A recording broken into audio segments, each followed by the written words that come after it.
অসুস্থ পণ্ডিত অজয় চক্রবর্তী বর্তমানে শহরের একটি বেসরকারি হাসপাতালে ভর্তি রয়েছেন এই বর্ষিয়ান শিল্পী। হাসপাতাল সূত্রের খবর, রুটিন চেকআপের জন্যই গিয়েছিলেন তিনি। তবে তার টিএমটি পরীক্ষা করানো হলে দেখা যায় বর্ষিয়ান শিল্পীর হার্টে তিনটে ব্লকেজ রয়েছে।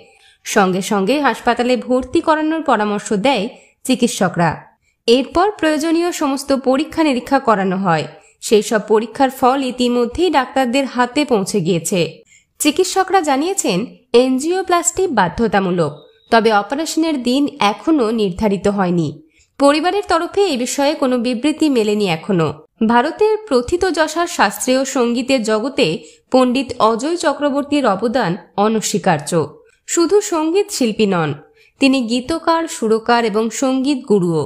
তার প্রতিষ্ঠান থেকে বহু গুণী শিল্পী শিক্ষালাভ করেছেন। বাবার পথে হেঁটেছেন তার কন্যা কৌশিকী চক্রবর্তী। ঠুমরি, দাদরা থেকে রবীন্দ্রসঙ্গীত, নজরুলগীতি সবেতেই তার অবাধ বিচরণ। 2020 সালে পদ্মভূষণ পেয়েছেন পণ্ডিত অজয় চক্রবর্তী। তার দ্রুত আরোগ্য কামনা করেছেন তার অনুরাগীরা। বিনোদন জগতের আর অন্যান্য খবর নিয়ে ফিরছি, জুড়ে থাকুন আমাদের সঙ্গে।